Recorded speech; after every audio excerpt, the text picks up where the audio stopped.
Muy buenas noches, bienvenidos a Punto Final. Mi nombre es Hilda Tamara y para mí es un gusto estar con ustedes en este programa de opinión que ofrece MBM Televisión. El día de hoy un tema muy importante, el que vamos a estar tocando, pues ha estado en las 8 columnas de muchos medios de información, el tema de la educación y las manifestaciones de la sección 22 en la capital del país. Para analizar este tema, como siempre tenemos invitados especiales, estoy hablando del maestro Sócrates Campos, como siempre, bienvenido. Gracias, Hilda, estamos a tus órdenes. Y también tenemos en esta noche, en una ocasión especial, a Jorge Toledo Peto. Muchas gracias por estar con nosotros. Gracias a ti, Hilda, y a tu público. Y bueno, el tema está sobre la mesa, no podemos dejar pasar el problema tan grave que enfrentamos en el Estado con la educación y bueno, las manifestaciones de la sección 22 en la capital del país, y a esto se suma también la inconformidad ya de los padres de familia, la división sindical que existe con la sección 59 y bueno, se van aunando otros temas que van haciendo esto como una bola de nieve y una situación que ya nos preocupa, pues son más de 2 semanas sin clases las que llevamos en el estado de Oaxaca. A esto también en diferentes estados maestros ya empiezan a manifestarse y bueno, esto parece que va a dar para más, para largo rato, y les preocupa a los padres de familia esta situación. Comenzamos, bueno, ¿qué decir al respecto? Bueno, es un tema fundamental para el desarrollo del país y no es un tema que deba tocarse tan a la ligera como incluso siento que se ha manejado, ¿no? Es un tema históricamente de alto riesgo de soltar la lengua así nada más porque sí, o de soltar la pluma nada más porque sí. Sin embargo, tenemos un compromiso social que asumir cada uno de los actores de la vida institucional y política de México.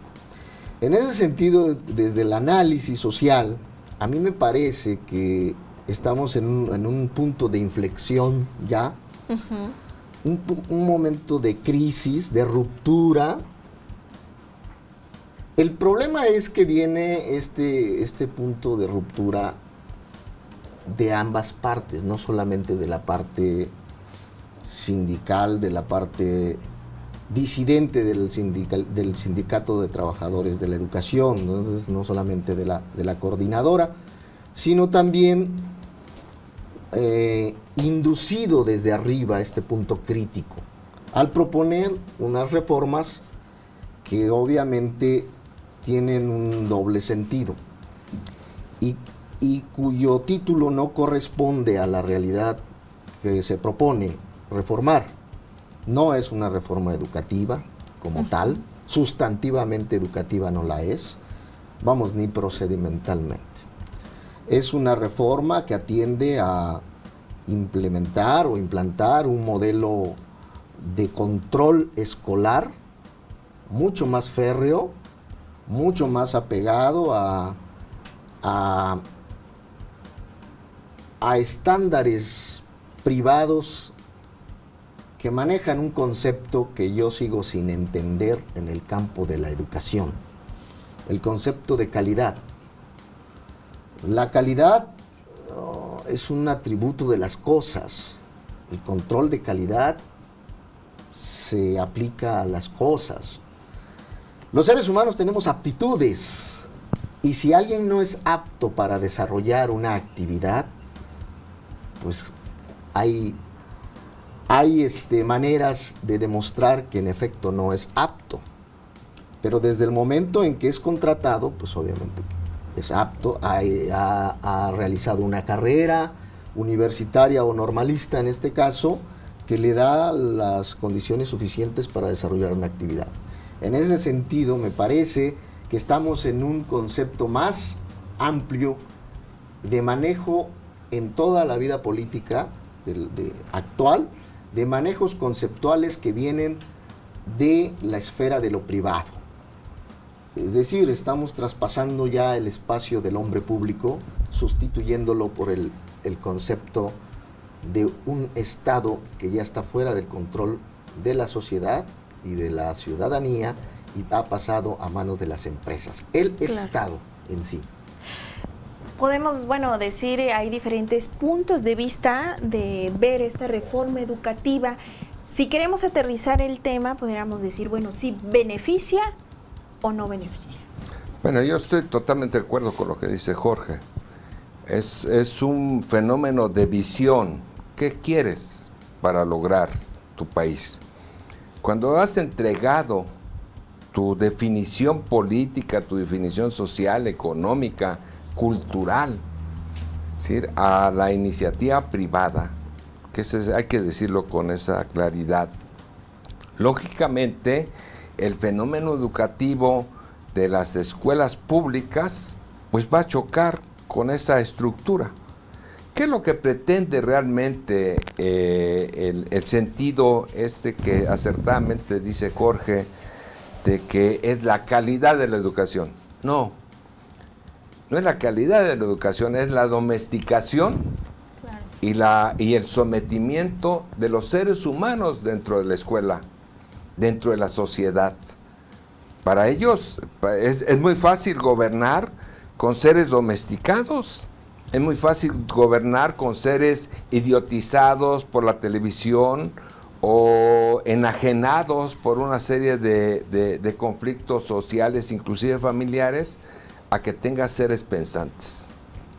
Y seres pensantes que, al ser pensantes, lo primero que ven es una realidad. Y sabrán ellos si esa realidad les conviene o no les conviene, si la tienen que cambiar o no la tienen que cambiar. Y al pensar en esos términos, implica lógicamente la acción y su función en cambiar esa realidad, y esto los hace transformadores. Y esto es lo que realmente no se quiere. Ellos quieren grupos de seres humanos que no protesten, que se les mueva, que se les corra. Es decir, ¿qué es lo que hizo, por ejemplo, la reforma laboral? Ahora te pueden correr y ya no puedes protestar. Claro. ¿Sí? Ya es un derecho del patrono de correrte. ¿Por qué? Por lo que quieras. El pretexto da lo mismo. En este caso, yo siento que, al igual que Jorge, no es una reforma educativa. La reforma educativa tendría que entrar al alma del ser humano, a lo que queremos todos los mexicanos, a lo que deseamos los mexicanos, no a manejar los intereses de un grupo en el poder. Y esto es lo que está sucediendo. Esto viene desde hace muchos años, principalmente en 1968 tiene una grave crisis, lo hemos hablado.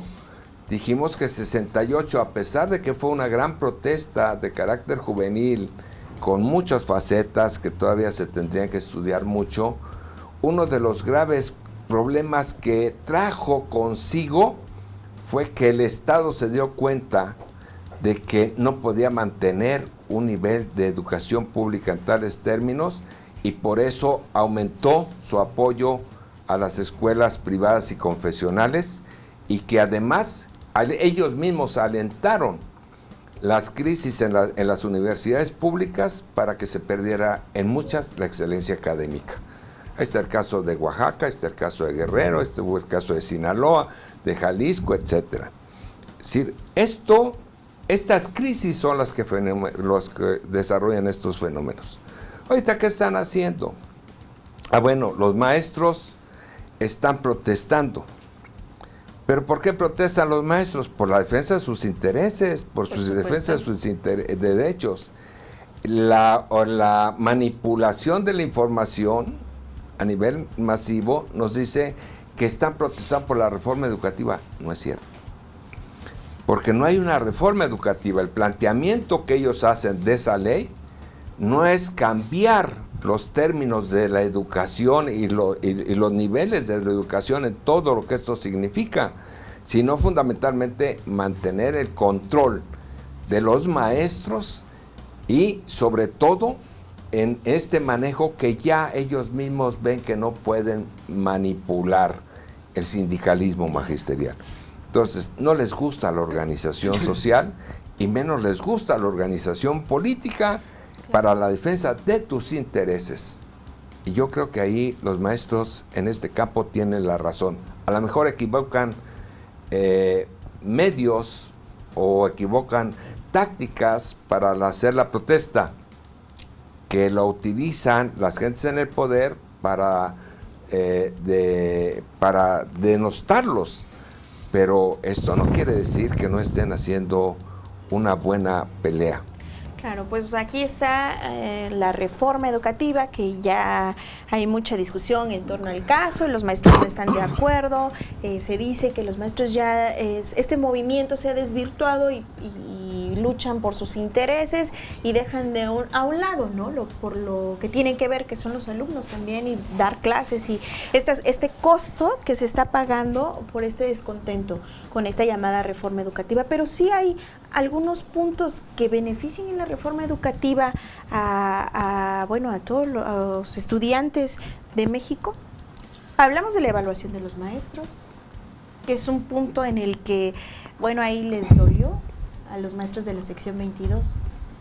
¿Beneficia o no beneficia? Yo creo que aquí no hay, ahora sí que a veces decimos ni con Dios ni con el diablo, ¿no? Aquí no hay ni diablo, o más bien todos son diablos, no hay ni diablo de Dios, ¿no? De ningún lado, ¿no? Yo no le doy la razón ni a una ni a otra parte, como decía atinadamente también el maestro Sócrates. No es un movimiento social el de los maestros, desafortunadamente. Dejó de serlo hace mucho tiempo. Más bien es una categoría que, ensayando un poco de conceptos, me he dado la libertad en llamar movimientos asociales. Es decir, que niegan a la sociedad como un actor fundamental en la vida. Que aunque la sociedad no esté organizada, y en Oaxaca padecemos de eso, de la organización, de la autoorganización para defender también nuestros espacios de lo público, es decir, derechos fundamentales, prioritarios incluso, como el de libre tránsito, como el de la educación, o sea, a los niños cuando se les niega el derecho a la educación, que en este caso los maestros, hasta ahora también son servidores públicos, es decir, están violentando un derecho humano fundamental. Claro.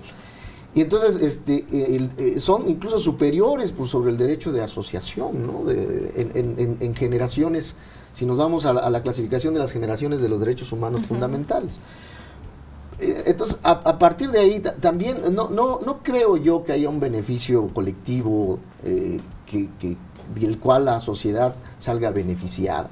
Evaluando o no evaluando a los maestros, no vamos a tener eso. Yo creo que sí urge un cambio, en efecto, una revolución educativa incluso, pero eso implica que tengamos una propuesta de modelos educativos pedagógicos discutidos, analizados con sentido crítico y amoldados, es decir, un paradigma nuevo sobre la educación en el país, ¿no? Claro.